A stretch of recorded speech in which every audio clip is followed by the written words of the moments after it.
has been crazy, just wanna be okay. How can I pick up the pieces when everything breaks with every day? I'm getting older, I feel the weight upon my shoulders. I'm strong enough, I'll rise above. It's all gonna be okay. If I can be anything, I think I'm gonna be me.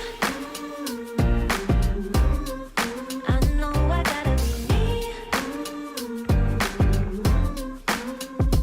Nowhere else I wanna go, no one else I'd rather be. I think I'm gonna be me. I think I'm gonna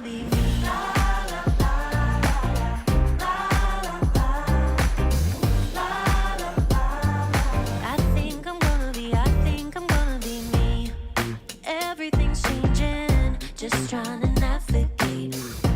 Oh, I keep on believing I'm gonna find my way with every day. I'm getting older, I feel the weight upon my shoulders. I'm strong enough, I'll rise above. It's all gonna be okay. If I can be anything, I think I'm gonna be me. I know I gotta be me. Nowhere else I wanna go, no one else I'd rather be. I think I'm gonna be me. I'm gonna be me.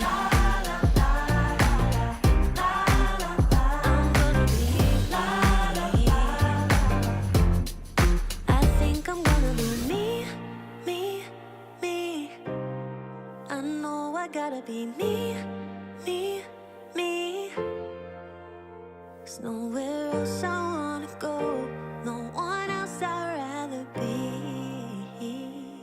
I think I'm gonna be me. I know I gotta be me, me, me. There's nowhere else I wanna go, no one else I'd rather be. I think I'm gonna be me. I think I gotta be me. I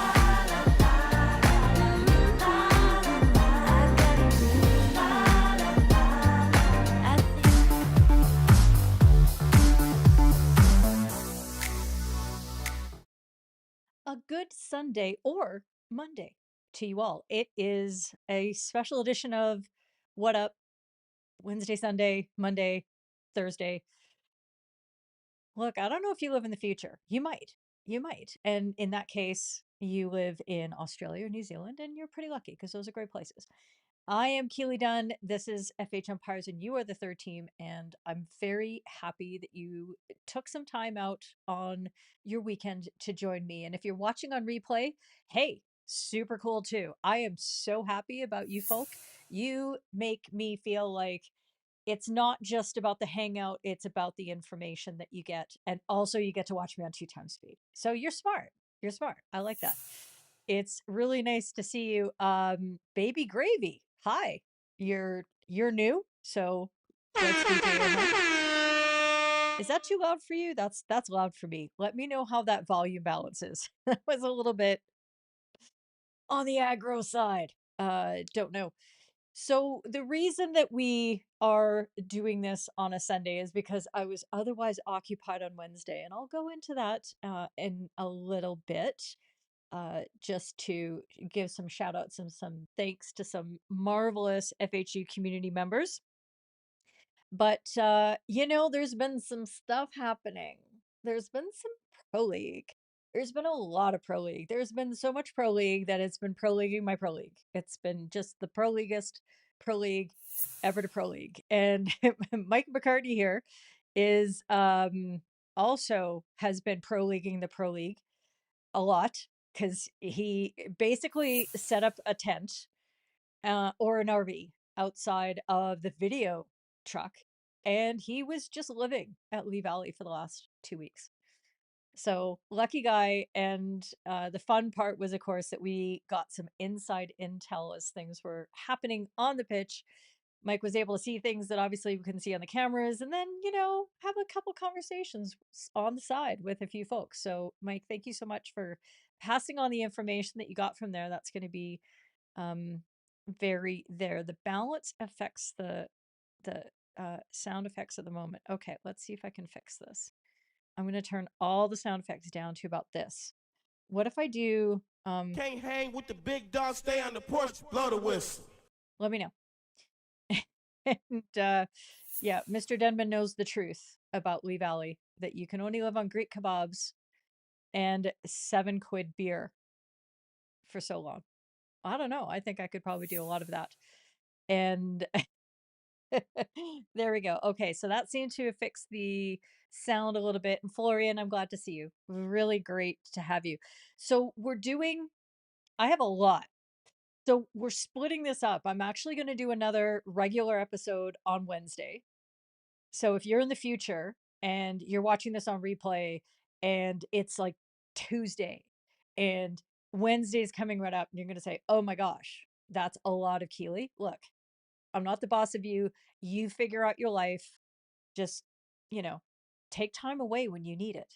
It's very important. But half of the stuff that I've seen over the last 10 days, we're going to do today, and then another half on Wednesday, basically, with a couple of other like fun things thrown in next Wednesday. So I hope that sounds good to you. We're back to doing some polls today. So make sure you get in on those in the Discord because we are talking about free hits at the 23-meter line.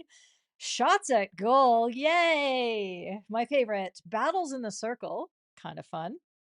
And changing the stick in the shootout? What? Okay. Dragging on the penalty stroke because, look, I hate to say it, but I'm right. And y'all are going to see another example of it. It's been that kind of couple weeks where I feel a little bit under siege, I've been under siege because there's just been a lot of things and a lot of questions and a lot of discussions and a lot of, okay, so we're just going to go through it all today. Good to see AJ. It's always a pleasure and I appreciate you being part of the third team. So thanks for joining in. All right, let's get started. Let's get this party rocking. Free hits at the 23-meter. We haven't had to do something like this for a while. Which is why it may seem pedantic, what Lorene Delforge is saying, but it's absolutely critical in terms of the rules of the game. Yeah. Penalty corner between Wallace and Roper. No, it's been given the other way for not going 5 metres. Kun van Bunge just correcting the decision. Roper doesn't like the call. 5 meters, yeah. Okay. Yeah, that ball's... Did it go 5? Thrown straight in there from Zach Wallace. Right, friends.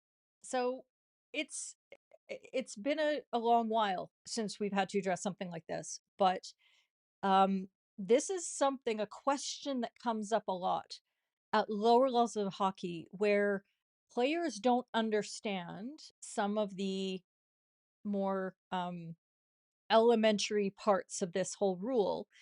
And I'm not saying that this is what Wallace intended to do. I think he tried to move the ball 5 meters, but it looks a lot like something that we see very often where a player on the attack who's been awarded a free hit right inside of that 23-meter line will say, oh, well, I'm just going to bring it outside the 23 and therefore the rules don't apply and I can now send that straight into the circle. No. Just no. The rules apply because of where the ball starts. And the safety considerations for not blasting the ball straight into the circle don't go away because you take the ball 1 meter across a line that is just a little bit further away. The sound is going off and on with scenes. Might have been you. Let me know if anybody else is having any trouble with that. Because hopefully everything is... I am, of course, I have fine-tuned some things on the back. But what we have here is a situation where, if I can bring up the correct scene, is that the ball starts just inside, and I believe as we're going to be able to count it, it's going to go almost a meter out, almost a meter back in, and then another 3 meters before it gets released. So the action here, we don't see all of it here in this part of the replay, but we're about to in a second. Okay, so we've got start of the ball, and it's not even a meter inside. It's, you know, it's a little bit less than that. So let's say we give that 1 and we give that 2 back there, and then 2 steps, and then he releases. That usually indicates that it hasn't gone more than that 2 steps kind of equates to about 3 meters usually. But we can also look at where that was released. If I can show you just right here.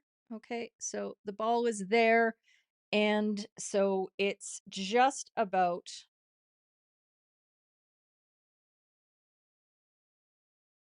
there. Okay, about there. So it hasn't reached the top of the 15-meter mark yet. And admittedly, this is a close instance, so I'm interested in what you all sort of think in your estimations in the Discord poll. But this the assistance comes from the off-ball umpire, comes from the supporting umpire, because as a controlling umpire, you're kind of far away from that. You should probably be around 21 to 22 meters away from that play, given correct positioning about what you're needing to watch. And you have a lot of bodies in the way of you and that play.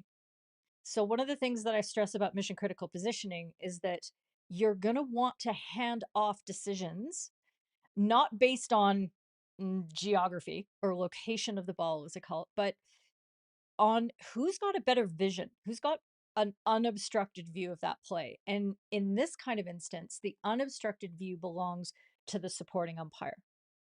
And you don't have to be super close to this. You just have to be able to see it. And that's kind of true of a lot of hockey, to be totally honest. So let's see what a lot of the folks are saying here. Scott, this happened to you in an over 45 match you umpired yesterday. You don't like stereotyping, but it seems like older players aren't always up to date with the rules. It's hard. It's hard. And I mean, I'm a card carrying old, and I have to work really, really hard. So hard that it's my job to stay up to date with everything that's happening. So you can imagine that players, especially those who have taken some time out because of family, careers, injuries, all just wavering interests. I don't know what that means. I don't know how you don't get interested in hockey, but okay. And they've taken some time away from the game and not seen the incremental changes or being able to process 1 or 2 changes at once. It's like, boom, 20 years later, the game is literally like manifestly different. So that's got to be a lot to take in and a lot to remember. And when so much of the way that we play comes by rote, it can be a little bit, it can be a little bit much. So there you goes. Stain's saying that it looked like it traveled 5. Okay. And look, GB folk, take a knee. Yeah, I don't know. I think Kuhn had a good angle, because he had an unobstructed view. So I think it's quite reasonable, especially considering the disadvantage that would have occurred in this, because it would have been a penalty corner. And the problem is that, well, I can't remember, does GB have their... Which is why it may seem pedantic, I'm what in the way. Lorraine Delforge is saying, but it's absolutely critical in terms of the rules of the game. That doesn't help. Yeah. Penalty corner between Wallace and Roper. No, it's been given the other way for not going 5 meters. Australia's lost their referral just correcting the decision. Roper doesn't like. So when you think about the alternatives, it's, if you believe as the supporting umpire, you want to take care of that quickly. And it's a stop play situation that you can correct when the 2 of you get together for a consultation afterwards, if you actually have to. So there you go. You'll get the ruler out and take into the proximity of the dotted line, which we know how far from the 23 meters it is. It doesn't seem likely it was 5. Yeah. So remember that the top of the circle is 20 meters from the end line, which makes that only 3 meters between the 23 and the top of the line. Now, if he doesn't reach the top of the hash line, he hasn't even gone 3 at that point. So if he goes 1-ish and 1, that's the kind of math that we have to do. And you can see, yeah, the replay for Mike. So he's saying that he thought Kuhn's angle was absolutely fine. It was an unobstructed view. Okay, unobstructed.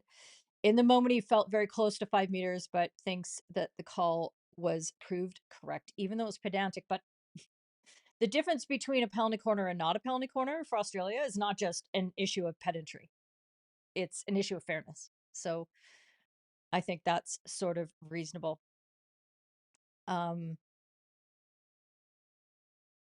Well, Simon, not a huge fan of this comment because you're talking about in the context of aerials, and there's a whole set of different considerations in that. So I'm going to sort of park that aside because we're actually going to deal with aerials on Wednesday. If you're interested in that discussion, you make sure you come back because I got like 5 clips to go through on aerials and it's going to be really good. And Walter's here. That's fantastic. Let's take a quick look at the poll. If you've had a chance to vote, I hope you have, because otherwise this is going to be, see, now I'm just giving you more chance to vote, right? That I planned it this way. I did not plan it this way. I absolutely did not plan it this way. It's a good thing I've gotten really good at this.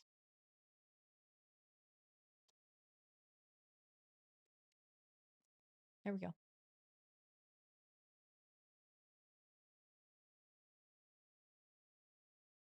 Okay, let's try this again. Let's load this bad boy up. And this is not. I keep forgetting I have to change this widget. That's my bad. But at least I know what my issue is. Battles in the circle. Wait. See, there's a lot of polls today. I decided to really to rectify what happened last and put tons and tons of polls in here. So so 6 of you think that the 5 meters was fine and 2 of you think it was. And that's fair enough. I think what I want to draw your attention to are all the ways that you measure that, understanding where the markers are and who has a good view of that situation. Because you think in the moment, oh wait, the control, that's Lorraine's call. Well, it's going into her circle, but that doesn't mean she has the best view of it. And having a good pre-match chat before you go into a game and being able to communicate with your colleague, look, when I have a bunch of bodies in front of me, that's when I want you to take the decision. And the ball is in the back. It's a back view for me, but it's front view for you. I want you to take that call. And you should be, both of you, positioning yourselves so that you're thinking about the game more on a x-axis rather than this diagonal line that was probably the most inefficient way to look at the field of play ever to ever. So having that conversation is going to help you make those decisions in all those cases. Let's just and Stephen, this is where, yeah, I've been having a tough week. That's all I'm going to say. I don't think this is a yards or meters thing, but you know, please don't swear and use the yard word. I'm just kidding. It's okay. I just don't like to confuse everything like that. Good to see you, Paul. And Mike, the drag back from the 23 gains limited distance. The ball's played comfortably before the dotted line. So you can see why Kuhn made the call. Thank you for pitching in on that because I do think it was quite correct. Thank you, everybody who voted and that sort of thing. Let's have a look at the next one. for Team USA.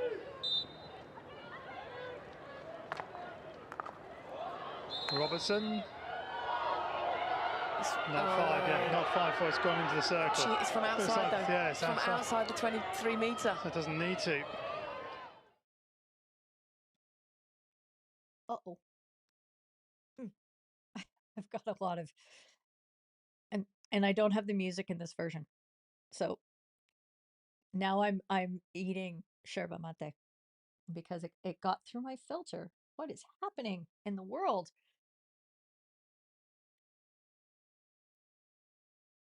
Sunday. I hope y'all are watching really carefully while I'm rambling on. Okay.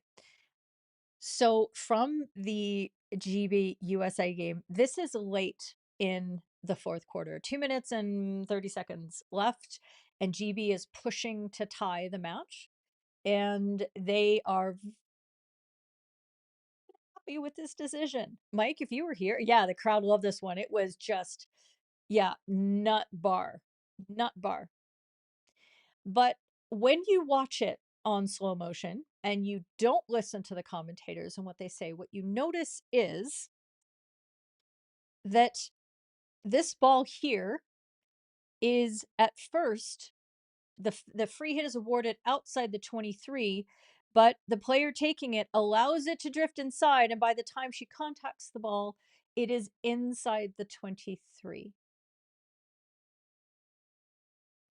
So the question that you need to ask yourself as an umpire is, at the level that you're playing, do you expect the players to understand the difference of the consequences between a ball that is played as a free hit inside the 23 and outside the 23? Do they see the ball? And I'm watching this when you watch in slow motion. Okay, player has her head down. She looks up. She sees Robertson in the circle. And then she has her head. She starts looking down at the ball. And she makes solid contact with that ball, looking at it. She knows that it's inside.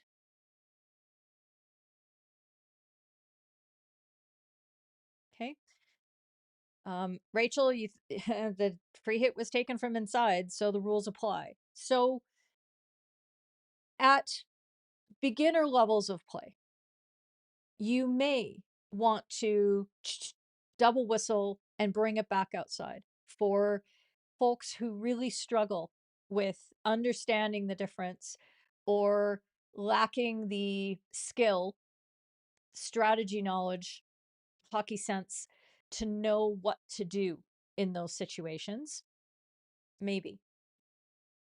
But in this case, you can either call this rolling ball, but you don't really have to. You can just determine that this is an incorrectly placed free hit, and it's advantageous for the team taking this free hit not to wait and to try to take it as soon as possible. In that case, the decision to overturn that or reverse it or just simply award the foul for sending the ball straight into the circle, I think is really the correct one. I'm interested to see if anybody else has something like this, because I have this somewhere. This team, this happened a couple of years ago. 60 odd on average. Yeah, she does though, and the eyes of the world were on her, particularly the second half of the season last season, and she was growing, and then say, if you start to feel that pressure come on to you, it can start to really impact upon how you play. Goal's given. They're going to check this. Ray is celebrating. The reaction on the sideline probably tells you all you need to know. Catalina Montesino is going to have a look. Bruce Bell in the video umpire box. Check if the Belgian player was the last one to touch the ball inside the D. Checking to see if the ball was touched by a Belgian player in the circle. No, it doesn't need to be the last one to touch the ball, it just needs to be touched in the circle. So the free hit's outside the 23 metres, the ball's rolling.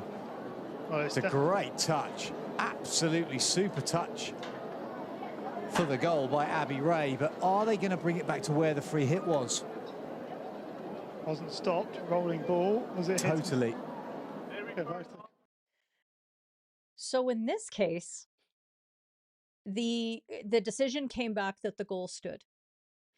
And it was unclear at the time whether the taking of the free hit was thoroughly reviewed, the placement of the ball.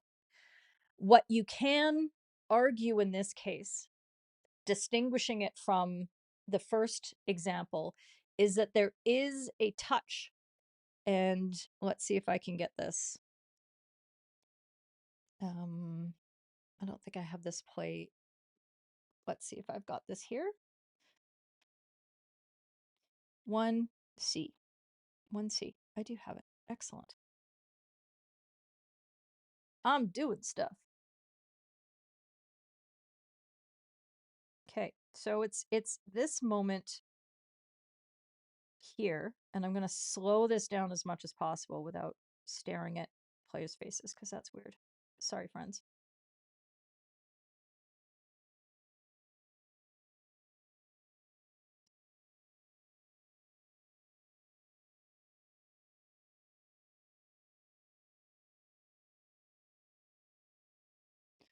Okay, now we're going to slow it down. Oh, that's why that doesn't work very well, because they skipped over it.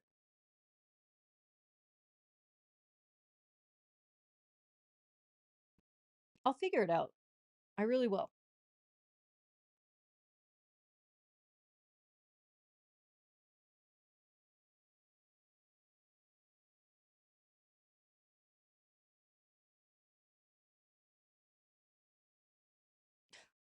I keep pressing the 5 seconds back button, which doesn't help things whatsoever. Okay, so the free hit is clearly awarded outside the 23.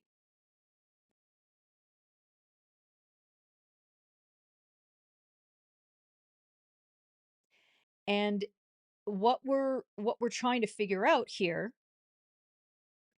is whether the free hit was taken inside. So now the ball is getting sent back, and there's a touch there. And the ball is drifting, and so by the time the hit is being taken, it is inside the 23. So it's very subtle, and it might seem a little bit excusey, but I think there is an argument to be made here, and it's the argument I made when I reviewed the play 2 years ago, is that the first touch on the free hit is actually that reverse stick, because we don't say that players using their stick constitute or do not constitute the playing of the ball.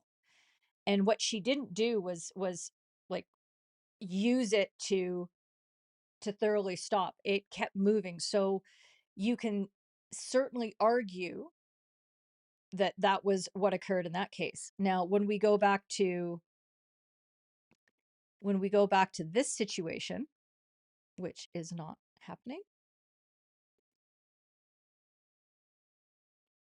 Let's see if that works.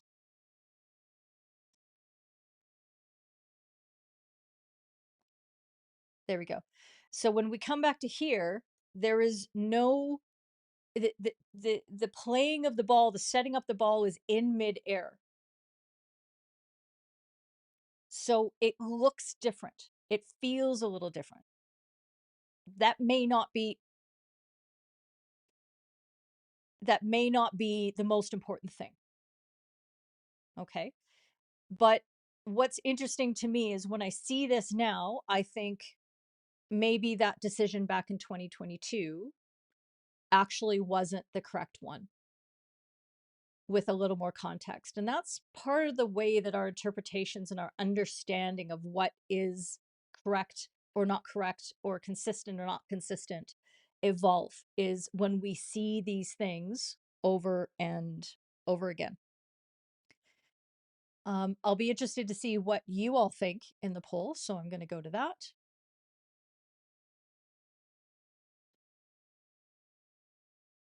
If I've got it right. So let's see. Whoops, that's absolutely not what I wanted to do.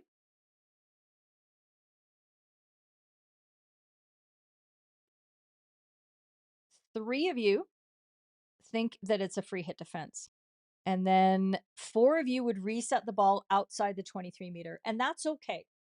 That's okay. If that's where you are in terms of the level that you normally umpire at this level, absolutely not. It's just no. You're not going to reset that play. It's in effect a, oh, well, you tried it on and it didn't work out for you. So it's in essence, it's a reversal.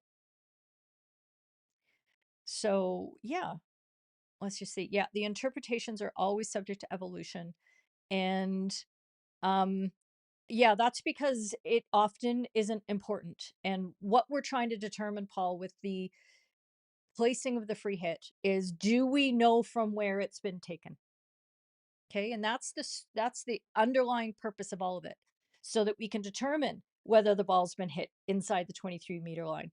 If we can determine whether a defender is 5 meters away, can we determine whether the ball has traveled 5 meters? That's all we need to know. And if that's clear from where the ball is slightly moving or spinning or has been moving in one direction and then the player takes it off in another direction, clearly in a separate motion, that is good enough. And that's the way that modern hockey is interpreted. So I hope that helps. And yeah, that definitely would have been a second bite of the cherry. So that would have been not cool. Not cool at all. All right. We do have a lot of stuff, so I'm going to move right along to announcements, and I would love to welcome and thank right here, there she is, Irene Risa, who's just joined Yellow. Look, I don't want to play favorites, but this is a really big deal for me personally, because it's welcoming another woman into the third team. That means very much to me, given the gender disparity that I have going on throughout the community. It's something that I'm challenged with. I'm wishing to be able to mitigate, to ameliorate, to improve, as it were.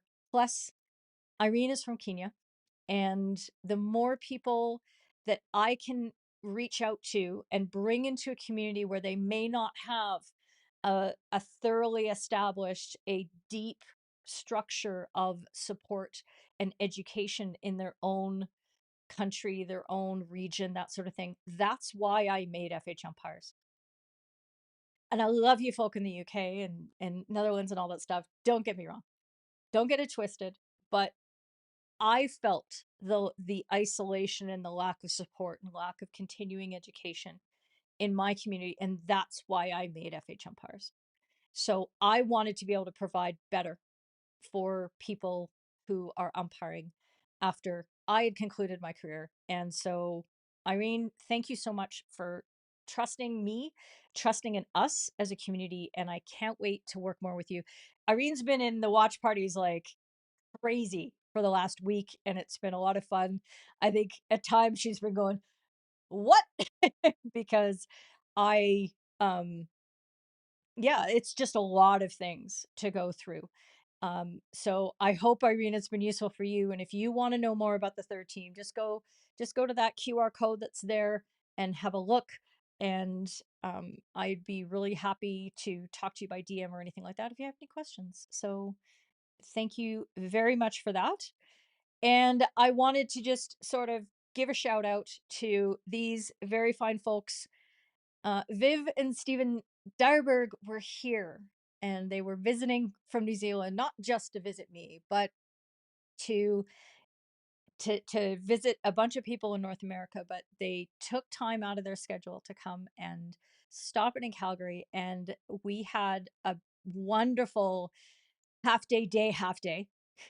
We packed a lot of things in, and this is at Lake Louise. I was able to take them through to that, as well as we went to the Glenmore Reservoir, and we went all the way through downtown and we did a bunch of stuff. You can tell this is kind of happening spot. Lake Louise is very busy in the summer. There's a lot of tourists, but it doesn't mean that you can't find some beautiful spots and views and do some amazing photography shots. So we had a really great time and we talked a lot and that sort of thing. And it's just one of those examples of amazing things that can happen in the third team. You can come to Calgary and stay in my place and go see stuff. Ask Mike McDowell. He did the same thing, except he didn't get to see stuff because we didn't have enough time. But there you go. So thank you so much. That is why we missed Wednesday, because we were in the mountains. But there you go. Matt, you're cool. You're cool. Umpiring Summer League. Good for you. Good for you. I hope you're enjoying that. There you go. Yeah, sleep is overrated. And yeah, I can't. It's like I've developed the skill of being able to understand people's different time zones and such now, even though I screw it up every so often. But there you go. And look at that. They're here. I hope you all rested up and everything went well on the trip back. It looks like I'm a host. I'm a host. Am I the best host? I don't think so. But I couldn't go wrong. You can't access the subscriptions currently. Florian, you and I can talk about this. And see what's going on. If you have a chance, pop in to the post stream teas and I'll try to diagnose and fix that issue. It's I've been doing a lot of that in the last couple days, and there you go. And yes, Viv, it's yep, we're lucky. We're very lucky here. It's been fabulous. And they were just there. Paul's mom and aunt, and now she's in Ottawa and ex-international ump. Oh, name, please. I may know. And Florian, we were best friends, and then you said the thing that you said at the end of that sentence, which I will not repeat aloud, because if somebody takes that out of context, I'm sorry. I'm a Calgarian. You can't. You absolutely can't. And there you go. It absolutely is a fabulous part of the world. Elaine Hood. Huh. Must have been even further before my time than I can possibly imagine. But there you go. Okay, let's move on to our next topic. Shots at goal. Ugh. They're big calls, than anybody so else. we have a few of them. He's not done yet. To talk about. Here's Brand. Not this though. Gets the decision his way. Yeah, this is going to work out. So you can watch the replay while I queue up the actual. I know I did this. National hockey than anybody else. There.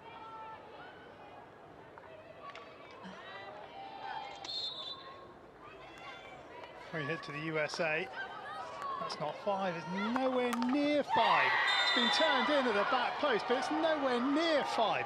Hasn't been taken 5 metres. Great Britain aren't going to go upstairs, and the USA get reward for their efforts. It is Great Britain 1, USA 1, and I think it was Valzonis on this far post who just put out a stick and deflected it in.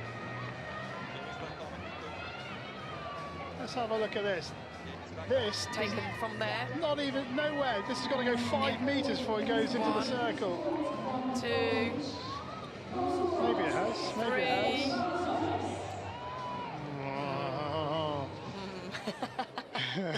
I can understand why it wasn't referred. Let's put it that way. But that's a, I mean, that's a great finish. Yeah, look at the but look at the difference. So there's 2 issues, obviously, and I want you to focus on the shot at goal element, but I will quickly talk about the 5 meters a little bit. The problem is that as people who have been in the game for a long time, we have a certain framework, a lens through which we look at what is a hockey play. Like what is a free hit? How does someone take a free hit? And we think that a free hit is taken when, and I don't know why my stopping buttons aren't working. We think that a free hit is taken when a player has turned around and they are facing the direction that they are attacking. But that's not always the case. So if I go to this and I'm going to play 2A,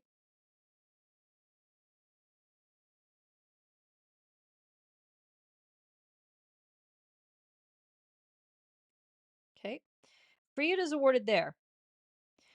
Player actually is starting to play the free hit now. Okay.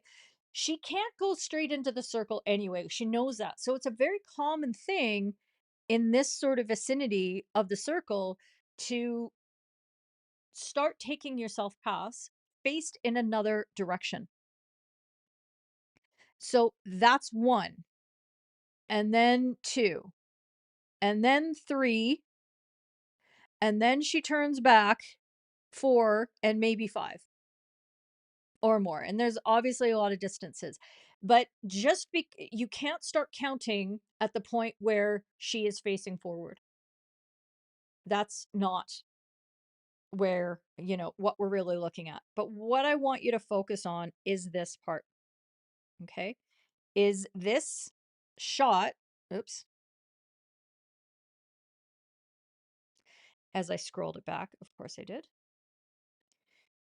This shot at goal is a hit. And remember, a shot at goal doesn't necessarily have to be on target, but we apply a stricter lens when danger is involved. And this hit, as we're watching, is in and of itself not going to go into goal. And this is going right across. Sorry, my head's in the way of the thing, of the players. Unlock, move. Okay. So that's going across the goal. And we see a touch that, but for that touch, that ball was absolutely not going on goal. And there was, I believe, legitimate evasive action that happened there. Now, the umpire who's there is probably going, oh my God, it has no idea what to do, or how to watch for this, because she's taken legitimate evasive action too. Legitimate evasive action as well. She is, so she's sort of turning away from it as well, and it's difficult for her to make that calculation. I think if this had gone to a referral, it would have been overturned on the danger aspect. So that's where I'm seeing that. Let's see what y'all are saying here. Well, I'm glad you don't dislike the Flames, because otherwise we definitely wouldn't be able to be friends. That would be an irreparable rift in our relationship. For Mike, it had gone 5. Looks very close because she moves it a lot while it's not moving her feet. And that's why you can't just rely on foot movement. It's just one of those things that if they're traveling and you're trying to pace it out, it can be a help, but it isn't always. And especially because some players take tiny little steps and some take step. On that zoomed, you're not mad about it either way, even watching the zoomed replay. Hi, Matt. Yes, so Matt was picking up on the danger there. I think 1, but that's okay. And yeah, I don't know if anything would have really, I mean, it's easy to say in hindsight that flashing out would have helped. I think I would have been flashing out in that moment. And I would recommend that as a general course of action for many umpires, is to get off that post. Because once that player turns to the baseline, the back line, and starts dribbling in that direction in order to see through that traffic, you know. But it's easy to say. Why didn't she use her VR? Because, I mean, if she doesn't know that there's something wrong, then she doesn't, you know, it's difficult to know what you don't know, or yeah, it's difficult to make that. So, I mean, would it have been an excellent use of a self-referral? Absolutely. Is it understandable that she didn't, because she didn't even see? And remember that your brain doesn't just go, "Oh, I didn't see it, therefore I don't know." Your brain will fill in the holes for you.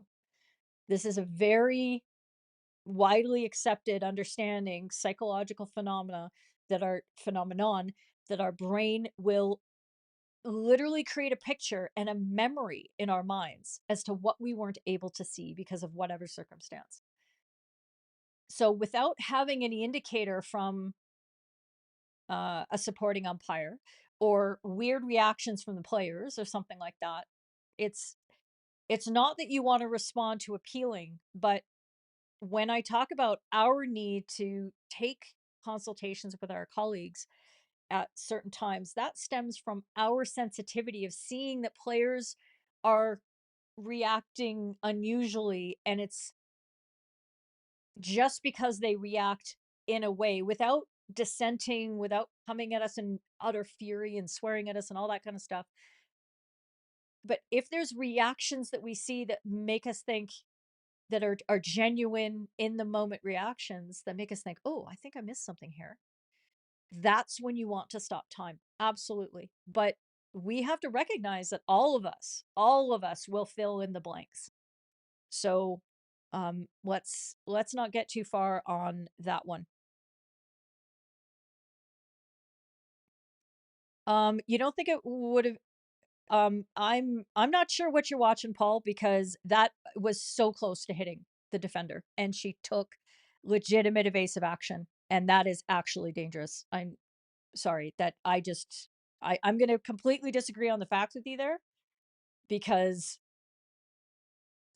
I mean, it literally, the ball went right behind her, and the attacker's stick goes past her waist in order to pluck it out of the air, and you don't actually have to get hit by the ball for something to be dangerous.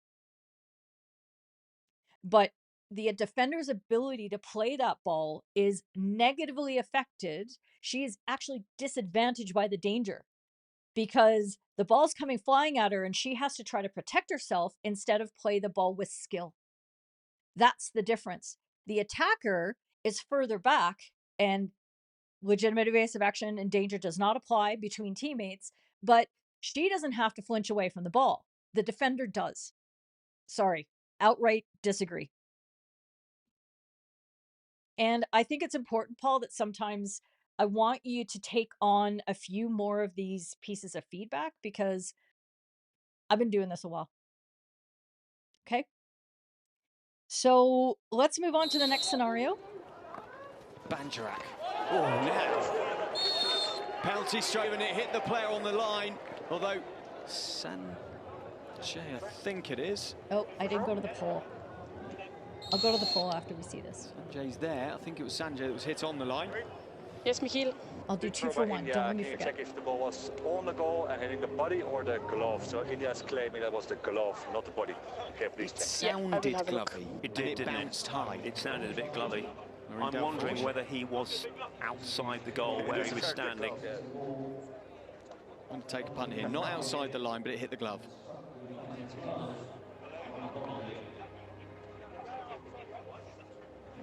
And I think that is backed up by those pictures. Or was it elbow? No, it's forearm. This is where we need Snicko, don't we?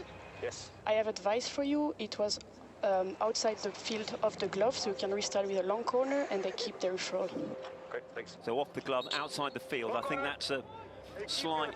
It's the understanding of the English, the way she said that, outside the field. I think what she's saying is the ball was going outside the goal, off the glove, long corner, I think. So And I think I really appreciate how Andy Halliday handled that, because I think that's a very accurate, or it's a good understanding of how difficult it is to express these concepts, sometimes within the parameters of a language that is not your first language. You're under pressure, you're making decisions in the moment. Yes, Loreen is highly experienced, and she's, you know, she's an extremely smart human being. But it doesn't mean that you're going to be infallible. So in this situation, this ball is being sent wide of the target. And as I was saying before, I know Paul's going to disagree, but it's going wide of the target, and it's going to be considered as dangerous when it hits the body of the player or causes legitimate evasive action. And that is why this is correctly called as a free hit. All right, I'm going to have a look at the polls and see what y'all are saying here.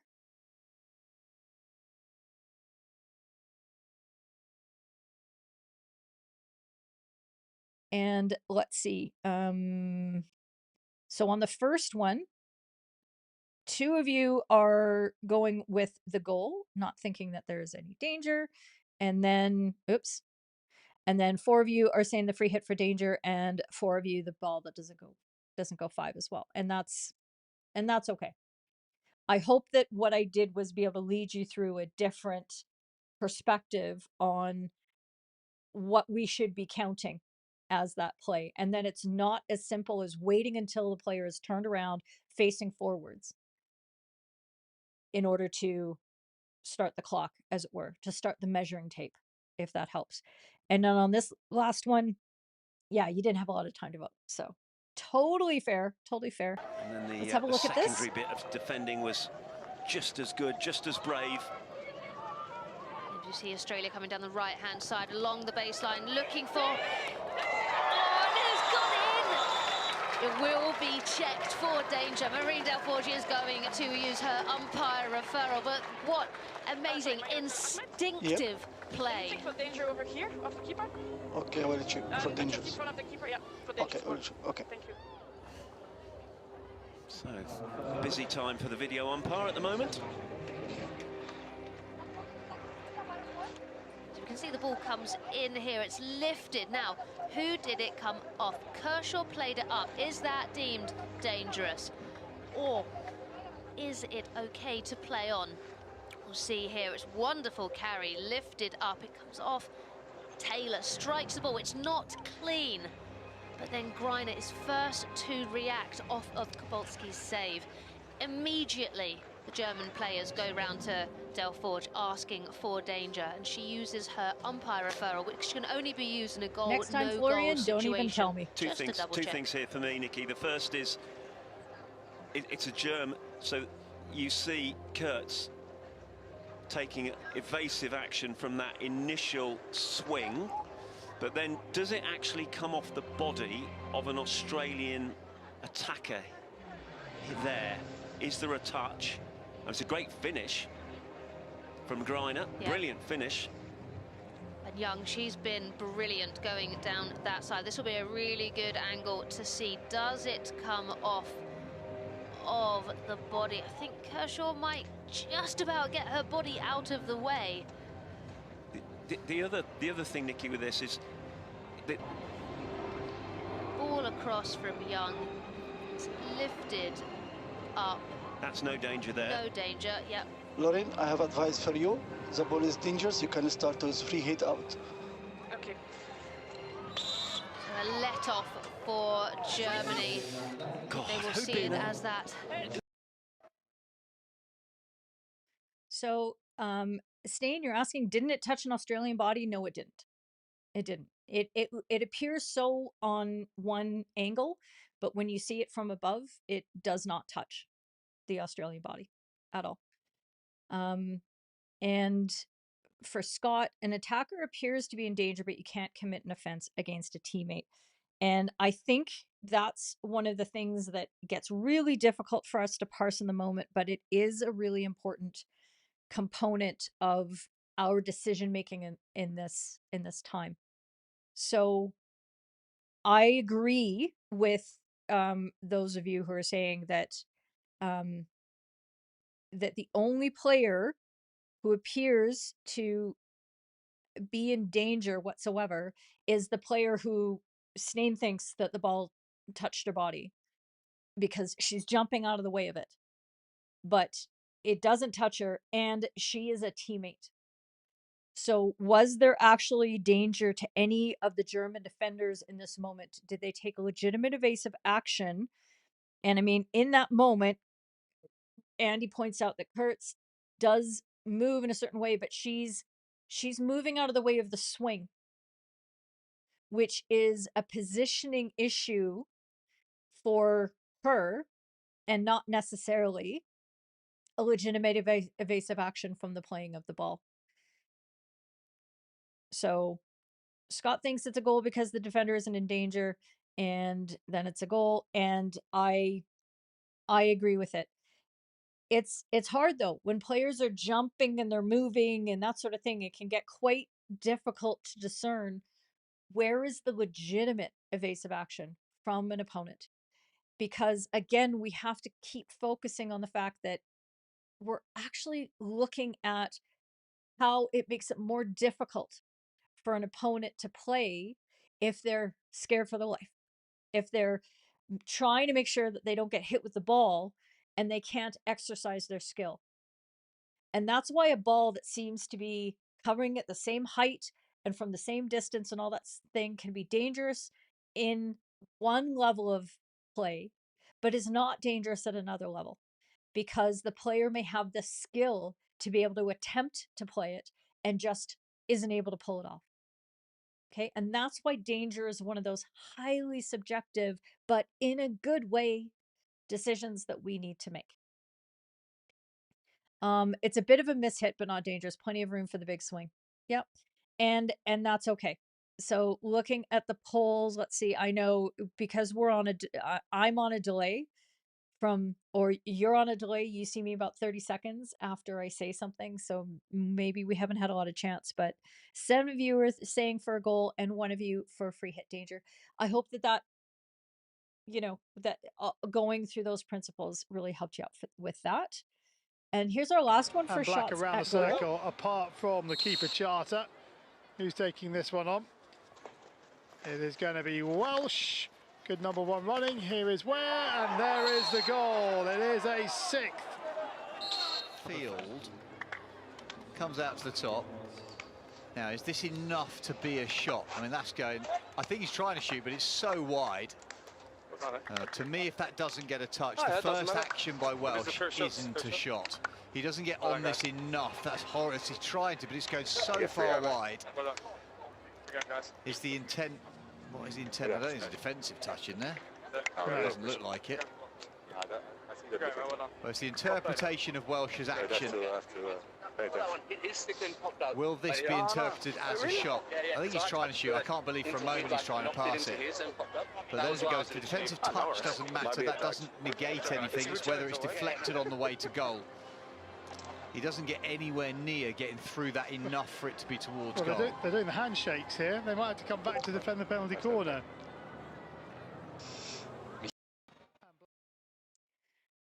So, what do y'all make of this one?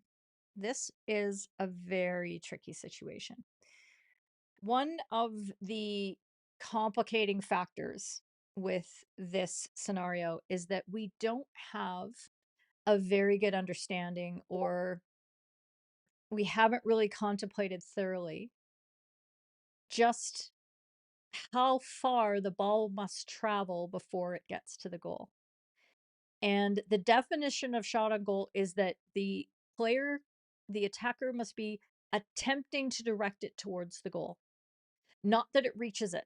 Not that it gets 5 meters away from the back line or 5 meters away from the goalkeeper or anything like that. Just that it's directed towards the goal. Right? So if I make sure and go to the rules, let's get to the rules. And I have this all set up for another scene, but we're going to do this and we're going to go to a shot at goal. Okay.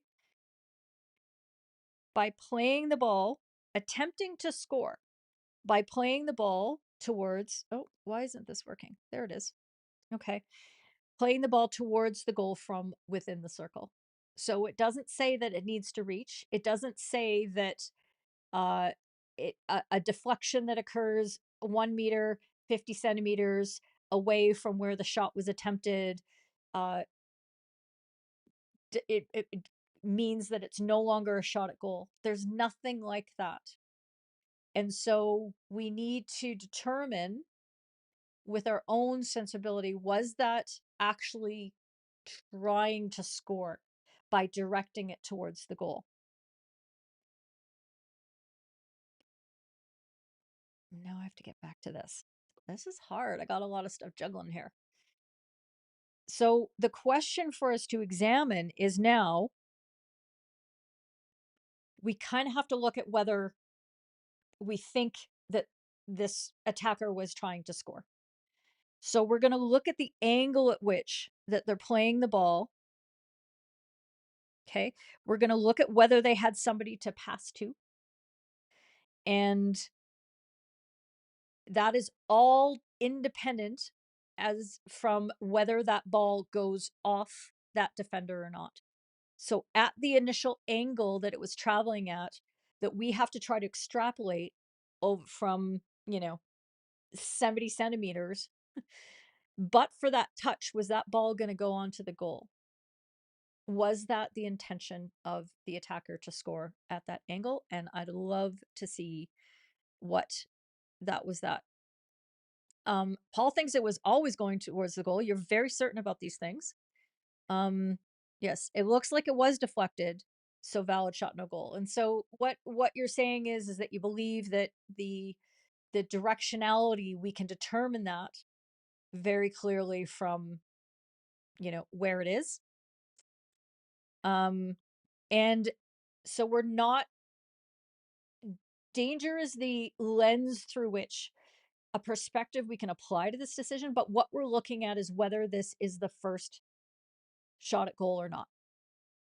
Because the second or the scoring action is a hit. So if this isn't a shot at goal, then this next thing, it doesn't matter whether it's dangerous or not. It crosses the goal line at a height above 460 millimeters, which means that it is illegal.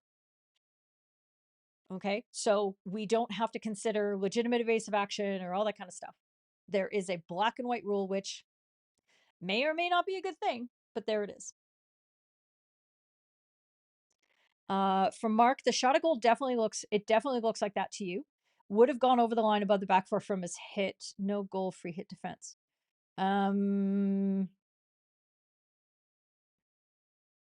So I'm not sure what you mean, Mark, because the flick doesn't have to cross the backboard at any height. The hit later does. So we know that the hit crossed the goal line above 460 millimeters. Like that's faux sure. For sure. Okay, we can see it right there. Okay, does that help parse that out for you? Sandy, this one feels so obvious. He was trying to score. You can't understand the argument otherwise, which means, and that's, look, I love this. Thank you. Thank you for doing this, because if you aren't undecided or going back and forth about this, I would invite you to open your mind as Sandy is doing, because I've gone back and forth on this and I'm really good at this stuff. The initial angle that this player is moving the ball at, he's opened himself up, and we only have a very, very small distance that we're trying to make that assessment. I see that he's got a layoff here. That's Tim Brand. He's running in here, and very well may have been the play. I don't know. But what I do know is when an umpire on the pitch makes a decision that I'm not sure I have better information of, I go with that umpire's decision. Something to consider. Okay.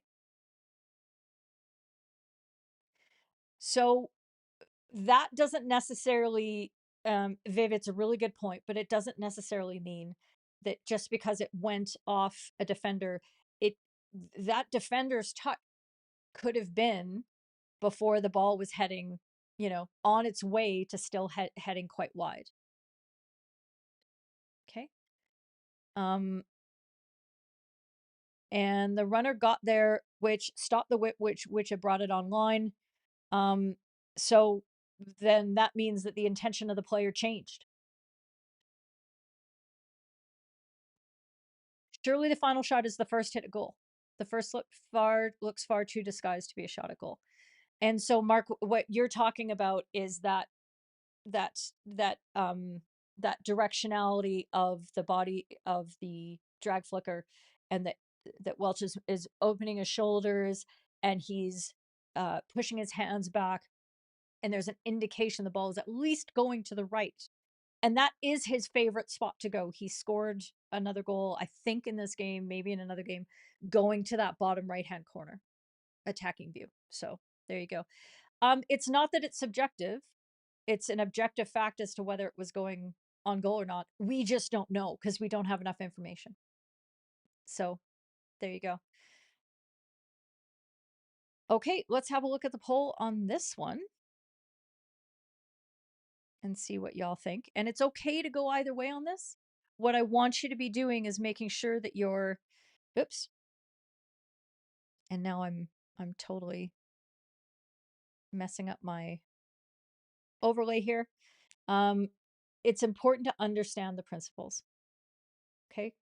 And understand that your decision in the moment on the pitch might be a very difficult one to make.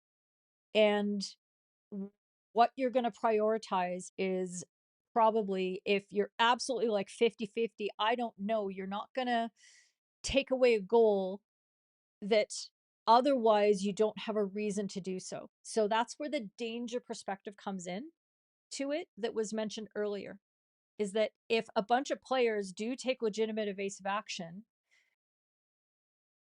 but in a normal circumstance, if that shot was, okay, how do I say this properly?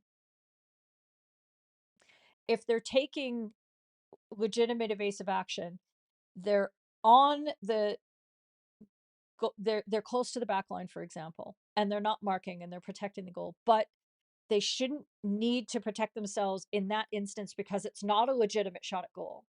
Then you would go the other way. Does that make sense? I don't know if that's helping, but it's about applying a fairness and danger-oriented lens to things that adheres to the spirit of the game. I don't know if I explained that very well, but let's see. So let's see. One of you thinks that it was a free hit defense, and 9 of you believe that it's a goal, and that's fair. I am literally 50-50 on this one, and I really don't know.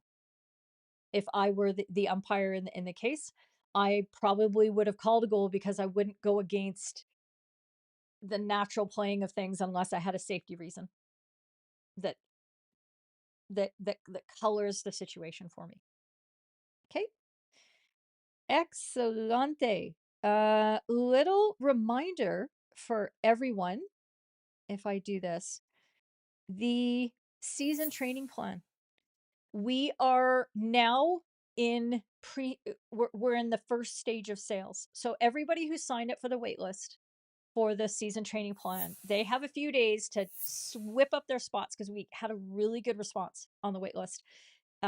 It wasn't the full slots, but I want to make sure that everybody who signed up, they get first dibs on signing up for the season training program because it's limited spots available. It's only 20 that we're doing in order to provide the best attention and individualization for those people who need it and that sort of thing, and be able to make it responsive and gather all the data back that we can to make sure that this is serving your needs. So if you didn't sign up for the wait list, then Wednesday sales open up. For the rest, for those of you who did sign up for the wait list, go get your spot now. Go get it. And yellow members are receiving their 20% discount on this. So I hope that is going to be interesting for you. And if you're wondering, oh my God, yellow and all that kind of stuff, yeah, this is the third team that we're talking about. So down there, QR code to go have a look. And it's just one of the many things that we do as part of the third team is yellow members get discounts on courses and programming, and they get watch parties and debriefs and all kinds of stuff. So you can come ask me questions about it. Ask Mike McCartney. I've subjected him to many a debrief. And he loves it. He loves it. Every one of them have been just so much fun. Right, Mike? There you go. Reminds you of the one that elicited such a debate. Attacker throwing in this path of the ball whilst turning away, but successfully deflecting into the goal. Yeah, that was Scotland. Scotland and England at Euros. Women.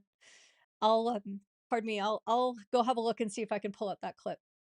Because we did have a really long, lengthy discussion. Long and lengthy. Redundancies. Those are there. And yes, definitely the best photo ever. Wait, I want to go back to that because it was the best photo ever.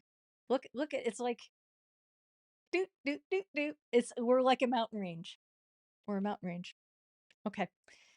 Oh good. It put the link in the chat twice because you definitely needed that. Right. How are we doing for time? Uh-oh.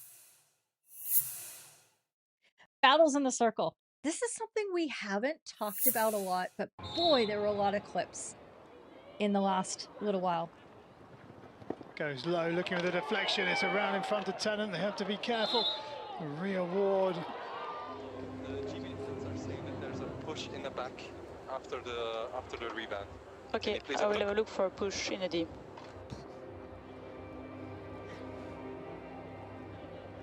Well, we are coming into the midpoint of the final quarter, and it's no push. I don't see it myself. I can't see a push. Holly Pernwebb was the one asking for the push. They're coming together shoulder to shoulder, but there's no push. That's not a push. No, she just gets out muscled. Galini's positioning is such that Pernwebb can't actually get there. No push for me, for you. No, I don't think so. I mean, I'm trying to look whether it's on somebody else other than Holly Pernwebb. Is it there? I don't think it is. I think Amanda Galini is first to react to the ball. Oh, she's within her rights to go for the ball. Well, we're having another look at it, so maybe. No, that's not a push. And that's not a push. For me, Amanda Galini is in the space and Holly Pernwebb has then come in. She's then tried to come in. There's no... The push would be if it was Gonzalez maybe pushing Pernwebb into that space. Yeah, Megan? So I'm interested in your thoughts. This is sort of the lead up thing because I think what we're establishing here is an understanding of positional superiority. And it's one of those sort of guiding principles that we don't talk about very often, but it comes into play with obstruction. It comes into play with this kind of physical contact. And when we say hockey is a non-contact sport, we kind of want it to be that way, but it isn't necessarily. There is definitely contact in there. And this is sort of the level of contact that we would normally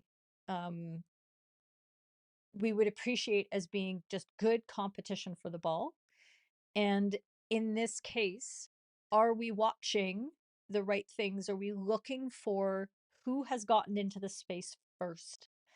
And it's an important thing to be able to develop this skill. And it takes more than just, especially when the ball's in the circle and it's closer to us, our vision is going to narrow. We're going to start to look downwards and we're going to start to get very, very ball focused without appreciating all of the different pieces that are moving, all the chess pieces, the chess players who are moving in the circle in all different, two-dimensional space, basically, and who is moving into position first.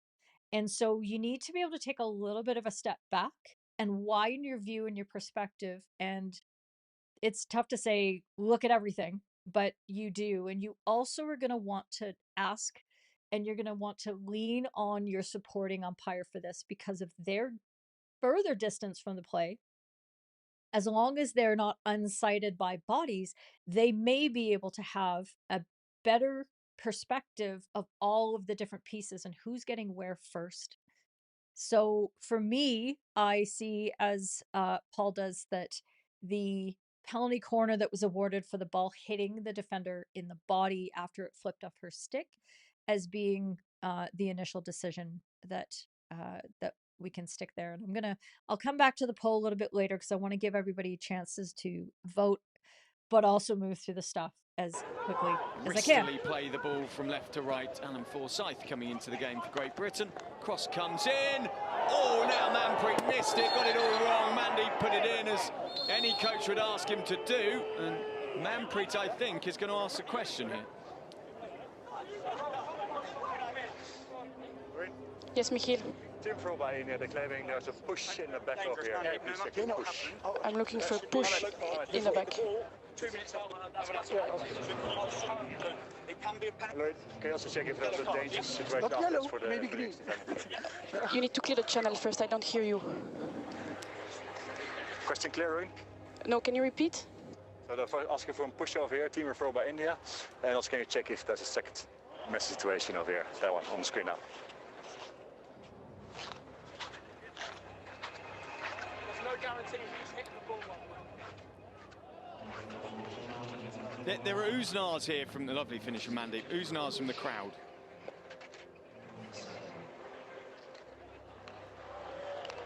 And Manpreet essentially misses the ball there. But as a coach, you're always asking him to swing at that. I know there are safety queries, whether this is deemed dangerous from Manpreet or not. But you want a forward swinging at that. Yeah, is Aubrey coming in from the wrong side? There's a number of questions to this. This isn't cut and dry. Yeah, they're asking for the push. So there's no doubt there's danger here. Pops up off Sanford. Swing and misses. Aubrey comes across. Does he connect? Well, I think Manpreet connected with Michiel? Aubrey. Yes. I have advice for you. You can restart with a penalty stroke and India keep the referral. There is indeed a push in the back on the one shooting at the goal. Aubrey has been penalised for pushing. Okay. So a few things all happen in here, and there's some misunderstandings, I think, about exactly what is needing to get parsed out. And there's a piece of the puzzle that I don't think gets addressed here, because the language that is being used is not specific enough. The biggest problem with this entire video referral is that there are conversations happening right in front of Michiel that are coming through the channel, and then there are conversations going on with the supporting umpire and players going to talk to him, and that's all going through the audio. So Loreen is, one point she says, I need you to clear the channel, like shut everybody up so that I can actually talk to you and get the appropriate information, because I'm not getting it. So the first issue is here on the swing from Manpreet. And let's see if I can get this moving properly. Okay, so as the ball gets crossed in, we're looking at this here as the first initial foul, but then after the whistle goes, there is a strike at goal that, to me, should have been dealt with a card. But because of the difficulty in getting to all the information out, it gets bypassed. So when we are in this situation at home, when we get together with our colleague and say, did you see anything different? And your supporting umpire is going to see something different in this situation, because at the angle that Michiel is at, he doesn't see the push the same way. A supporting umpire, especially one who's in mission critical positioning and isn't out on the sideline and is more in the middle of the pitch, is going to see that clear as you like. And when you get together, it's going to be, well, what did you see? I saw the defender leaning through the attacker as they are shooting. Intentional foul inside the circle, that's a penalty stroke for me, not danger on Manpreet swing. After that, and you're going to step through all of it and say, and hey, there was this other thing that just happened, that playing the ball after the whistle dangerously, that is an easy green card to give. And you can deal with those two things separately. You can give the penalty stroke for the physical contact, and you can give the green card to the same team, because that is misconduct after the whistle. It is not a team penalty. Okay, that's the way that I see that. Okay.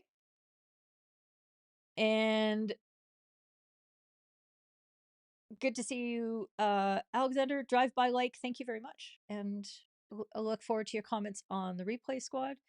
Was it enough to, was it an intentional foul? Yes. It was an intentional foul. Absolutely. When you come in from behind on a player and you are reaching in and you're leaning your body on him, I'm not sure how that's anything but.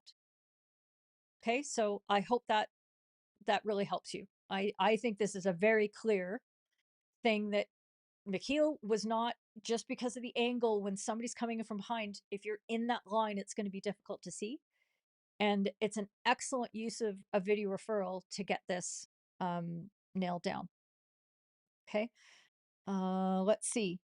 That is B. So I'll go to the poll just to sort of see where we're at so I can catch up with the last one. And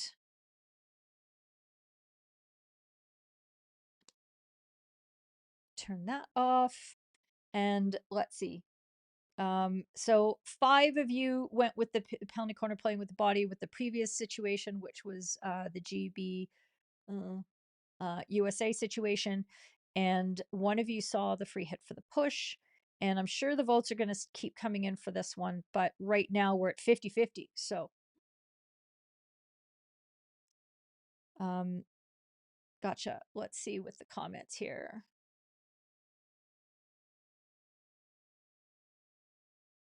Scott, your first question you ask yourself would be, why did the attacker miss the swing? That's a really good starting point, a really good question to ask yourself. Skill or pressure because of unfair contact from the defender? Yeah, I like that a lot. No, no, we don't have to. We just go with the intentional foul. Okay. Mark, you see the USA player red moving their body around the ball before taking possession, shielding the ball, free hit. But okay, I want to come back to this because this is a little bit concerning. She is entitled to take that position to try to shoot on goal. Like, how else does she get herself in a position? Like, she has to stay open to the defender who's coming from behind her, from the side, to not shield the ball.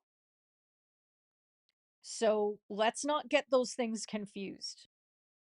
Okay, there are accepted and understandable aims of players that involve getting themselves in positions so that they can actually perform the action that they are out there to do, which is score a goal. And it would be ridiculous for her to do anything else in this situation. And the defender just gets beaten to the ball. Okay, so I hope that helps on that. Let's go to the next. I think this is the last one. It away. They're coming again, Australia. Battles. And here is Ockenden. Ockenden driving. Ockenden across the face of goal. Back and saved. And wide. How did Payne save it on the line? I think he does. Well. I will ask, because it was really close. No, wait, guys. Because it was very close on the goal line, yes or no, I'm going to check it myself. No, afterwards I played the advantage, so it can't be. Yeah? Okay, so this is an umpire review. No, because I played the advantage twice. He's played the advantage. Tim, it's okay. So this is an umpire review. Yeah. Hey, Corn. Is there any chance for you to check if the ball went over the goal line, yes or no? Okay, I'll check if the ball crossed the goal line, yes or no. So the end point was the ball had gone off the baseline. Somewhere in the middle of this, I think Payne makes an outstanding save. There's a massive shove coming into the circle. The chase down here is just slightly out of camera shot. There's a massive shove. It then comes across and gets one touch all the way back. Payne now somehow gets across. Oh, that is an absolutely brilliant save. Just stunning. How's he got across to this? Not sure the angle's going to be good enough, but you can't see along the line of that, and I don't think there's enough. That doesn't cross the line for me. To me, it doesn't. My gut feel is it doesn't. That's the shove that could have been a corner. Kumbambunga said he's played advantage twice. Payne somehow back across, makes the save, and there's nothing in there that gives that as a goal. There isn't an angle. Simon, you can't. James Mazzarello pulled off a save off Lachlan Sharp in India. Do you remember? There is no advice possible, so just stick with your decision.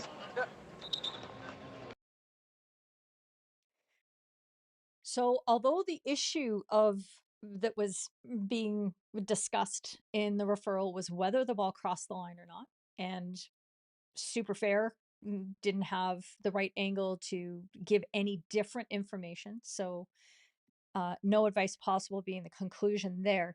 What I hope that you were picking out of it was Kuhn saying at least twice that he played a double advantage on fouls coming in. This is the first one. That's the first shove right there.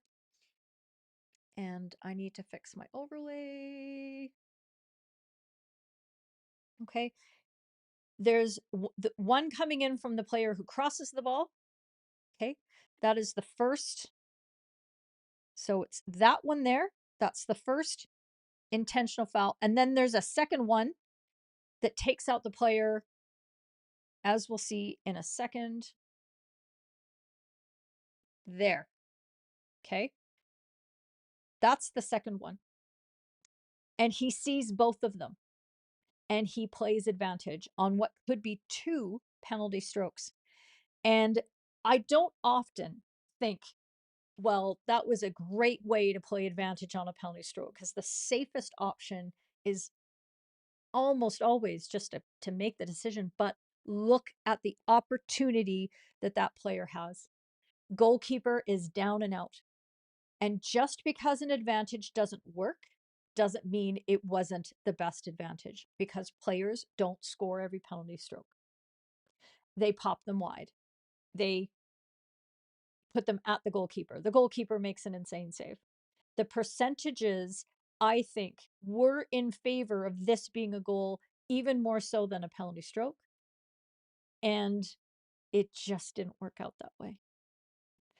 And so what I wanted to sort of illustrate, first of all, is like, oh my God, amazing advantages, but also what we're calculating as intentional fouls that could result in penalty strokes. And the notion of the body interference, and I'm using the word pushing a lot, and I'm kind of hauling myself up on this right now, because there's no foul there's no, the push does appear in the rule book, but not in this context. It's about pushing the ball, but it's either obstruction or it's interfering with the body of an opponent, with your body or stick. And it is frequently going to be an offense, an intentional offense, because of the degree of control that a player has in that moment. Do they have the control? Are they making the choice in running in at an angle and putting their hand on, tripping them up with their feet from behind, throwing their body at them as they're diving across the goal? Those are intentional fouls that are penalty stroke worthy. Okay. Let's see what y'all have to say as we're going through this. Just watched the match. It was well umpired. It was very well umpired. I think Kuhn's had a stormer in the last 2 weeks at Lee Valley. He's been umpiring extremely well. Yep, and he played the advantages, and they were awesome. And that save, though, I know, but we're not talking about players. We're not allowed to. Yeah, it was insane, and that's how good the advantages were. That, like, you would have never, like, and had Kun or any umpire gone back in the situation and awarded the penalty stroke, or if this had been referred. And that's why it's so good the way that Kun explained. I played advantage twice on this play. So if y'all want to go and try to refer this, both teams have the referral. So Australia could have referred this, and the message would have been up to the video umpire, to Seb.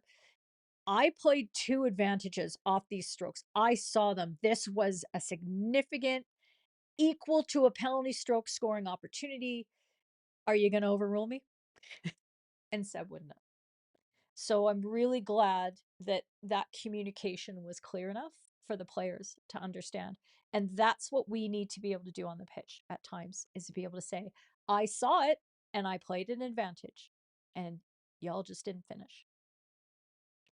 And this was not through, I mean, maybe Sharp could have gone high with that shot, but really that was just an outstanding save. And yeah, Kun puts his whistle to mouth on the second contact and refrains from blowing. It's a split-second decision. He could have had his whistle in his mouth the whole time, and he could have refrained from blowing both times. That would have been even better. And that's okay. Most of us aren't umpiring at the level where this particular situation of all of these facts would put together. Like, just imagine if you call that, because it's happening so quickly, we're watching it in slow-mo, but it's happening so quickly, that ball was going to be in the net as Kun was blowing a penalty stroke. And how do the players react when that happens? They lose their marbles. So there you go. Absolutely. Yep. I agree. Stefan saying an amazing job in their awareness, and you can't give another bite at it. Absolutely, Mark. The umpire allowed play to continue. Yep, there you go. Oh, hi, Taco. It's a What Up Sunday. Glad you're here. I'm going to go back to the polls just so we can see if anything else happened with the last one, and I know what y'all are going to say on.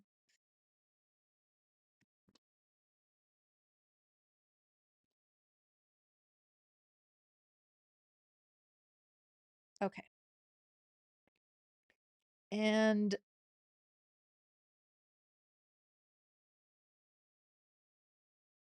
so we got 4 for the penalty stroke on that one. And, did I screw that up? I screwed that up. Everybody loved the advantage. 100%, 2 of you. Did I skip? Did I skip that one? Just along, Kershaw threads it through, looking for the foot. Claxton able to find that, as we see. Then the ball going across onto the floor, short corner given. Yeah, good response this from Australia. Don't worry, Nikki and I have spoken about this. Eventually, I believe that she will change the way she talks about that decision. Two umpires working together there. Yeah, it's great to see that they are. You know, we're going to see if there was a push. If it's a push, it's a serious foul in the D, and it would be a penalty stroke. Yes. We give a stroke for a push from the back from the defender. Can you check if that's correct, please? Okay, I will look for pushing. That's because I just showed you 3D. Here, I think it was this is Wiedemann, 3C. perhaps. So I apologize. On it here, yeah. We'll see if there's a push. There's just too many. There's definitely contact. It's almost as if they're leaning against each other. Just wait, just wait. Because Arnott goes down to kind of take a sliding shot, as it were. Now, is her momentum going down made by herself, or is it a push? It's a difficult one. Yes. There is no clear reason to change your decision. Start with stroke. Thank you. So Ahmed Al Said in the video referrer is right. So you can see that this is another one of those really difficult ones. And if you put this alongside the GB India scenario, B3B, this is, there was a little progression that I ruined from A, B, and C. But this one is a really, really tough one, because There is definitely contact and leaning coming from the defender who is behind in this situation and using her leverage to push shoulder to shoulder. The Australian player also goes down a little bit on this one as she's trying to go for a shot. But is she looking to develop a little backspace? So a lot of the players now are developing this skill, and we'll start seeing this, in 5 years. It'll be at all of the levels of play that we're umpiring, where they know that if they actually work the ball back of their body, that they will gain some space to actually be able to take the shot rather than trying to force it through a defender who is marking front space for them. So, so really interesting. And yeah, this is a really good point, Mike. Lorene visually sold this and managed in the moment for players and crowd, including big, obvious look up to colleague as decision is changing. I love this. Thank you for pointing this out, because what Lorene makes sure to do is what we would call arena umpiring. She gets the indication from Cookie over the radio, because in the moment, she calls a penalty corner and then is like, I'm going to check this. And she's immediately saying, I'm going to refer this. And Cookie's saying, yeah, I saw the push. I think it's a penalty stroke. And she changes her penalty to a stroke, because she could call a corner and then refer herself for a stroke, saying, I think actually I should have gone bigger on that. And she still continues with the self-referral. But all of her body language and her presentation shows that she's getting information from her supporting colleague, which is fantastic. And that's exactly what we need to be doing when we have the ability to use radios. Is we don't just make it secret agent, like, okay, yeah, all right. We want to make it nice and big so players understand that we're working together without having to take the time to have a consultation every time. Okay, so really valuable skill. And I like that. Why what? I need more information. Would be interesting what the video umpire would advise if it were PC. Hard to say. Hard to say, right? And this is, again, going back to the original thing that I said. When umpires make a decision, the two of them on the pitch decided together on the penalty stroke. If you're not sure, you need clear evidence as a video umpire that you're going to change the decision. And Ahmed just went in it. So, no, Shud, you're here at the right time. We didn't talk about anything. Of course, you have to watch the whole thing. And yes, making it obvious that you're talking to the colleague. Okay, so more of this is about working with a supporting colleague than what the actual decision was in the moment. I hope that helps. And Scott says that he acts a little melodramatically to show everyone that you're consulting with your colleague. It calms the players down. Absolutely. Showing that clearly is going to help them. It takes away one of their avenues. Like, well, ask that person, that person disagrees with you. It's like, actually, no, they're the one who told me. So we're on the same page here, friends. And yes, it is a fantastic management tool. And Stefan, just going back to the last one, the Nation Cup men's shootout is an example of how easy it is to blow early. Yeah, exactly. It's sometimes a damned if you do, damned if you don't. But I still think if an umpire opts to blow early, particularly in a shootout situation, because of time running out, I'm going to back them up on that 10 out of 10 times. Okay. Bitword, I'm waiting to see. Oh, a bitword for a Sunday. Melodramatically? I don't know. 12.4b, help from other umpire. Why? I don't understand what you're asking. Are you asking why your supporting umpire would help you on that decision? Oh, and a big word. Okay. A big word. There you go.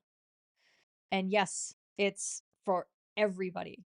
It's for everybody, especially because when you've got you know, more than just somebody's uncle and their dog watching a game, their verbal reactions really fuel how players and coaches see the situation. And mob mentality works all over the place. And if the players are getting all jacked up because of what they're hearing from the people around, just, you know, umpire any university, any Bucks match in England, and I'll tell you all about that. If you can control that, you have a very effective extra management tool. Scott, if a penalty stroke is awarded in a shootout, does the same attacker have to take it, or any player from their team, any player who is eligible to take it? And it doesn't have to be from one of the shooters. It can be from the entire roster, as long as they haven't been permanently suspended from the game. Oh, okay. We're almost there. We're going to go through this really quickly. She says. We're skipping right to the video review of this shootout. That's a foul in any day of the week. That is a foul. 3, 4, 5. So you can see that a stroke ends up being called. If Johan Durst doesn't make the squad to the Olympics as a goalkeeper, maybe wrestling would be the next best move, because that was phenomenal. I have advice for you. The goalkeeper was deliberately holding the German player, so I would advise the penalty stroke, and Germany keep the referral. Just penalty stroke given. It was fairly obvious in the end. Penalty stroke number 2 of the shootout. Tom Cranbush steps forward to face Johan. The hitman Durst changes his stick, so the 41-inch stick is replaced by the normal length. Yeah, he can. Yeah? Yeah. Wait. Goalie ready? Play ready. And he saves! Johan Durst! He saves! What a story! A change of stick and a change of luck. So, not within. I think it's interesting because Stadler is now saying you can't do that. You can't change your stick. So wait. So this is not shootout. It's a stroke, and there. So it's actually loud. I thought it isn't allowed. It is. No worries. Alex, what lovely manners. I apologise, and you know. Exactly. I had to apologise earlier about the miscommunication on the goalkeeper scenario at the Olympics. Alex says, hands up. I'm going to skip, but there was another stroke in this same game, like one set later, and the goalkeeper changed their stick again. The save was made off the blocker in the first stroke, and then the second stroke scored. Just so you know, not that that's crucial. However, like I often do, I hear this information that a goalkeeper can change their stick because it's a shootout for a penalty stroke. And I was like, oh yeah, that sounds reasonable. Except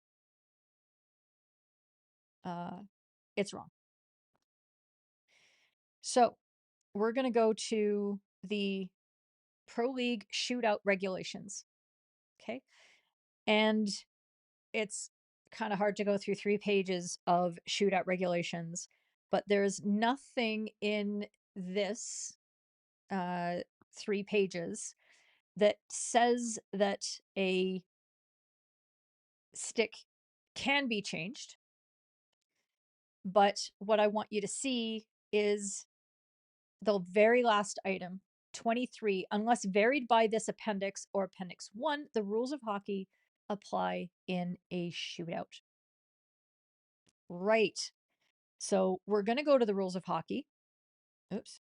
I didn't mean to put up the video umpire protocols. I meant to put up the rules.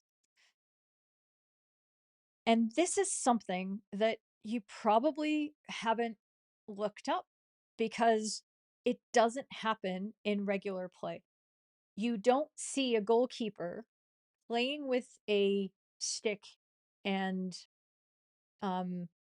playing in regular time and then wanting to use a different stick for their penalty stroke. But players must not change their stick between the award and completion of a penalty corner or penalty stroke. Unless it no longer meets the stick specification.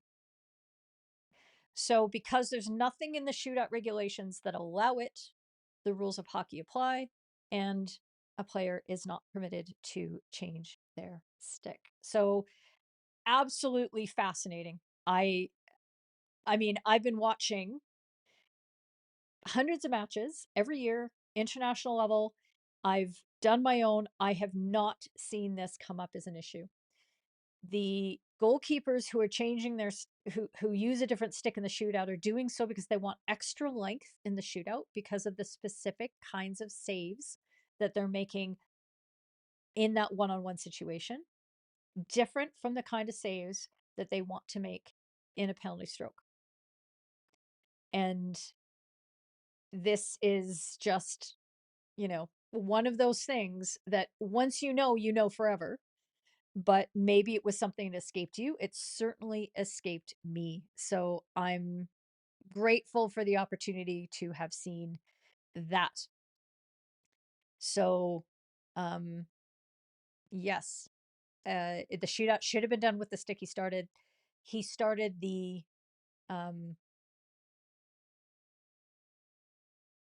that he started the shootout with, not necessarily the game. They can change their stick. He is permitted to change his stick for the shootout and use all of those things. And he could even change his stick between different shootouts if he wants, because there's no prohibition about changing the stick in those moments. But as soon as a penalty stroke is awarded, the stick that he was using prior to that moment has to be the stick that he defends. No, you just don't let it happen. And the umpires there did let it happen because they were mistaken, and very reasonably so. So it's not that it's a retake. You just don't let it happen. And once it's happened, it's over.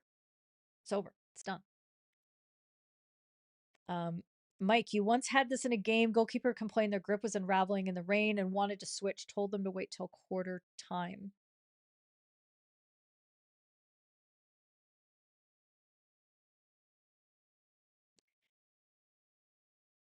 But was that between the award and completion of a penalty corner or penalty stroke?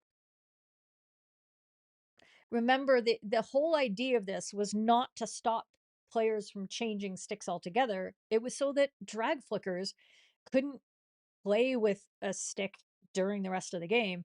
And then when a penalty corner was awarded, go get a specialty drag flicking stick that had a big bow on it. That was the reason for it. That's why this rule came into place. And also, just speaking as somebody who used to have a 45mm bow stick for indoor, I can tell you that all flicking, including taking penalty strokes, was a lot easier when you had a wicked bow, but it made it really hard to make all of the other skills work, like receptions. So that's the key. And I mean, if Mike, I'm still thinking about your situation. If a goalkeeper wants you to stop the game so they can go change your stick, that's different. You're like, no, you don't get to do that. But if they wanted to have another stick behind their goal and change it in the middle of play, that's different. But they can't change it once a penalty corner or penalty stroke has been awarded. Anything else is allowed. I hope that helps. Oh, during a PC. Okay.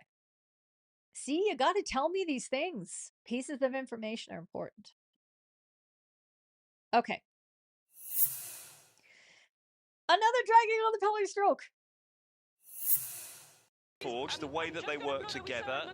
So this was after the penalty stroke was awarded in the Germany, Australia. You see Tatum thing Stewart that we just here watched. step up for the penalty flick, and it is scored. Goes to. Ball goes straight into the corner, as you see here. There's a Australian referral, I think. Sorry, German referral coming in. Yes, Lauren. For a drag. Referral from Germany. They say the player is dragging the ball, not pushing the ball. I will check her. So the rules say that you can't drag the ball off the spot. Now, for me, I don't think that was. I don't think it's a strange referral. Yeah, no, it's a big call, so it has to be a push or a flick. There can't be a dragging motion on the ball. So what we're I have seeing to agree here with you, is Andy. I mean, there's a slight, that but motion any kind of the flick, you're going to curls be on the ball. of the hands and the bowing back with of the this, hands. notice the ball is in contact with the stick and it looks like That it's off the ground. So it's almost as if she's got it slightly in has the hook the ball moving of the stick potentially as a you little look. bit on her stick. Lauren? But there is no clear reason to change your decision, and Germany lose the referral. George, the way that they work together, and the other thing that we just heard a little. Okay, George, the way that they work together, and Lauren Delforge using her own referral there. I'm not going to blow the whistle, or I'm not going to ask. I'm just going to blow the whistle. So when I blow my whistle, we start. She says that to players every time because that's the freaking rule. So stop asking players, player ready, goalkeeper ready, striker ready, is your dog ready? Nobody cares. Are you ready? Make the players play. End of story. Those are the rules. Okay. So what we want to see here is that back foot. That back foot is not ahead of the line of the ball. It doesn't move. This player does a classic penalty stroke footwork motion, which is starting with her feet together and then takes one step ahead. So for all you purists who don't like the whole, I can take multiple steps, look, she's got both of her feet and her right foot is behind the line of the ball. I just wanted you to see that. I rest my case. Andrew, he was using a 42-inch stick. Would that conform to the rules of hockey, excluding the shootout regs? Yes, it does. It does. That's the maximum length stick in the rules of hockey. And we can go look that up, but I know it's there, so you can go find it. All right, we went well over time, and that was only half of the joy. The fruits of the debut, the fruits of the FIHProLeague action from 10 days. So we're going to do it again on Wednesday because I'm a sucker for punishment and so are you. And we're going to cover some intentional aerials. We're going to cover goalkeeper obstruction and shootout. And a few other fun little tasty treats. So don't forget to come back and join. If you got value out of this, I would appreciate if you would show that appreciation. I would appreciate if you would appreciate. I would be grateful if you'd show your appreciation and give me a like. I can do that, right? I could do that. Where did I put that? Promo. Huh. I've lost it now. GIF? Nope. I've lost my like and subscribe and do all the things button. Oh no, there it is.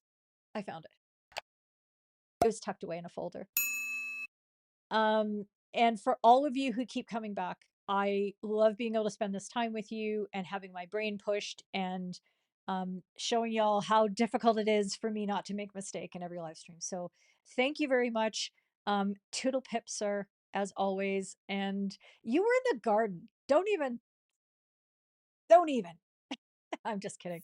I'm glad you're here. Yep. More joy on Wednesday. And it was a great, this is not a Keeley hour. This is a Keeley hour in a bit.